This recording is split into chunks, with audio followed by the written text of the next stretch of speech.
पुणे म्हणजे भाजपच्या हक्काचा बालेकिल्ला। 2014, 2019, 2024 अशा तिन्ही वेळेस भाजपने इथून सलग एक हाती सत्ता मिळवली आहे। यंदा मात्र पश्चिम महाराष्ट्रात भाजप आणि शिवसेनेचा सुपडा साफ झालाय आणि याला अपवाद आहेत तो फक्त सातारा आणि पुण्याचा। पुण्यातून मुरलीधर मोहोळ यांनी लाखभर मतांनी बाजी मारली। महाविकास आघाडीने मात्र या पराभवानंतर खचून न जाता विधानसभेवरती आता लक्ष केंद्रित केले। आगामी विधानसभा निवडणुकीसाठी आघाडीने शहरातील 8 जागांवरतीचा आता तिढा सोडवलाय। यानुसार आता काँग्रेसला 3, राष्ट्रवादी काँग्रेसच्या शरदचंद्र पवार पक्षाला 3 आणि शिवसेनेच्या ठाकरे पक्षाला 2 जागा मिळू शकतात। तर नेमक्या कोणत्या जागा कुणाला जाऊ शकतात तेच या व्हिडिओच्या माध्यमातून सविस्तरपणे जाणून घेणार आहोत। पुणे शहरात पर्वती, कसबा पेठ, कोथरूड, शिवाजीनगर, हडपसर, वडगाव शेरी, पुणे कॅन्टोन्मेंट आणि खडकवासला असे विधानसभेचे 8 मतदारसंघ येतात।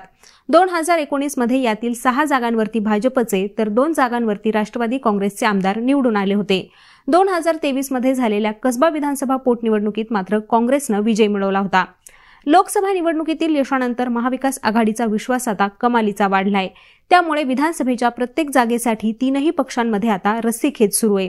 सध्या प्राथमिक बोलणी शिवसेना, काँग्रेस आणि राष्ट्रवादी या 3 पक्षांमध्ये सुरू आहे। त्यात पुण्यातील मतदारसंघांचं संभाव्य वाटप कसं असणार याचा आराखडा आता निश्चित होतोय। तर तीनही पक्षांची तुल्यबळ ताकद ही पुणे शहरात असल्यानं प्रत्येक मतदारसंघासाठी वाटाघाटीचा किल्ला तीनही पक्ष ताकदीने लढवतायत। शिवाय स्थानिक नेत्यांनी सुद्धा आपापल्या परीने हा किल्ला लढवलाय। त्यातूनच तात्पुरतं समीकरण आकारास आले। मात्र जेव्हा राज्यातील 288 विधानसभा मतदारसंघांचं गणित सोडवण्यासाठी तीनही पक्षांचे वरिष्ठ नेते एकत्र बसतील तेव्हा यात काहीतरी बदल होऊ शकतात। आता तीनही पक्षांच्या प्राथमिक चर्चेनुसार कसबा, पुणे कॅन्टोन्मेंट आणि शिवाजीनगर या 3 जागा काँग्रेसकडे जाणार आहेत। तर खडकवासला, पर्वती आणि हडपसर या 3 जागा राष्ट्रवादीला असणार आहेत। तसंच कोथरूड आणि वडगाव शेरी हे विधानसभा मतदारसंघ शिवसेनेला सोडण्यात येणार आहेत। आता इथून कोण उमेदवार असू शकतात हे सुद्धा पाहणं महत्त्वाचं आहे। हडपसर आणि वडगाव शेरी या 2 विधानसभा मतदारसंघांवरती राष्ट्रवादीच्या शरदचंद्र पवार पक्षाने आणि शिवसेनेच्या ठाकरे पक्षाने दावा केलाय। हडपसरमध्ये पवारांकडून शहराध्यक्ष प्रशांत जगताप आणि माजी नगरसेवक योगेश ससाने हे इच्छुक आहेत। तर ठाकरेंकडून माजी आमदार महादेव बाबर हे तयारी करतायत। त्यांनी लोकसभेला अमोल कोल्हे यांच्या प्रचारात स्वतःला अक्षरशः झोकून दिलं होतं। त्यामुळे उमेदवार कोण असणार आता एवढाच प्रश्न आहे। माळी समाजाच्या उमेदवाराला पुणे जिल्ह्यात संधी द्यायची झाली तर ससाने यांचं पारडं जड असू शकतं। दुसरीकडे प्रशांत जगताप यांनी शरद पवार यांच्या पक्षाचा बालेकिल्ला हा क्षमतेने लढवला।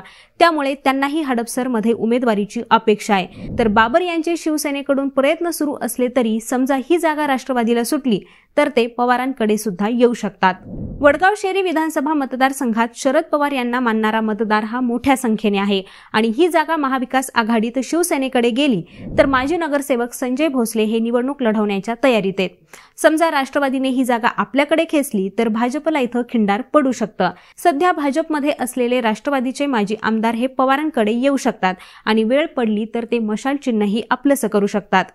कसब्यात काँग्रेसकडून विद्यमान आमदार रवींद्र धंगेकर यांच्यावरतीच पुन्हा एक वेळेस विश्वास दाखवला जाऊ शकतो। तर पुणे कॅन्टोन्मेंटमध्ये माजी आमदार रमेश बागवे यांचं नाव आघाडीवर आहे। शिवाजीनगरमध्ये दत्तात्रय बहिरट यांना संधी मिळण्याची चिन्ह आहेत। इथं दिवंगत माजी आमदार विनायक निमण यांचे पुत्र सनी निमण हे सुद्धा संधी मिळेल त्या पक्षाकडून लढू शकतात। खडकवासल्यामध्ये शरद पवार यांच्याकडून यंदाही सचिन दोडकेच यांना संधी दिली जाणार असल्याचं स्पष्ट आहे। गतवेळी त्यांचा अवघ्या 2000 मतांनीच पराभव झाला होता। तर पर्वतीमधून पवारांकडे सध्या तरी तगडा असा उमेदवार नाहीये। मात्र ऐनवेळी ते सरप्राईज पॅकेज म्हणून अश्विनी कदम यांना रिंगणात उतरवू शकतात किंवा काँग्रेसचे आबा बागुल यांच्यासारखा नेता सुद्धा राष्ट्रवादीत येऊ शकतो। सगळ्यात महत्त्वाचं म्हणजे भाजप डोळे झाकून जिंकणारा मतदारसंघ अशी ओळख असलेला कोथरूड हा ठाकरेंच्या वाट्याला जाऊ शकतो। ठाकरे इथून माजी आमदार चंद्रकांत मोकाटे किंवा माजी नगरसेवक पृथ्वीराज सुतार यांना मैदानात उतरवू शकतात। कोथरूडवरती राष्ट्रवादीने सुद्धा आता डोळा ठेवलाय। या ठिकाणी भाजपमधील बाणेर भागातील एखादा तगडा उमेदवार राष्ट्रवादीच्या हाताला लागू शकतो। त्यामुळे कोथरूड आता जरी शिवसेनेकडे जाणार असला अशी चर्चा असली तरीही ऐनवेळी मात्र त्यात कोणताही बदल होऊ शकतो। थोडक्यात काय तर ज्या महाविकास आघाडीला उमेदवार मिळण्याबाबत शंका व्यक्त केली जात होती त्याच महाविकास आघाडीकडे आता इच्छुकांची गर्दी वाढू लागली आहे। भाजपमधून किंवा अजित पवार यांच्या राष्ट्रवादीतून महाविकास आघाडीकडे इन्कमिंग होण्याची शक्यता नाकारता येत नाहीये।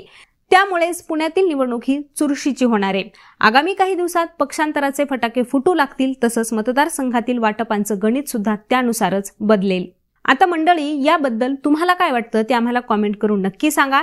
तसंच यांसारख्याच ताज्या राजकीय घडामोडी या सविस्तर विश्लेषणासहित जाणून घेण्यासाठी लेट्सअप मराठीला सर्वच सोशल मीडिया हँडलवरती फॉलो करायला विसरू नका आणि पाहत रहा लेट्सअप मराठी.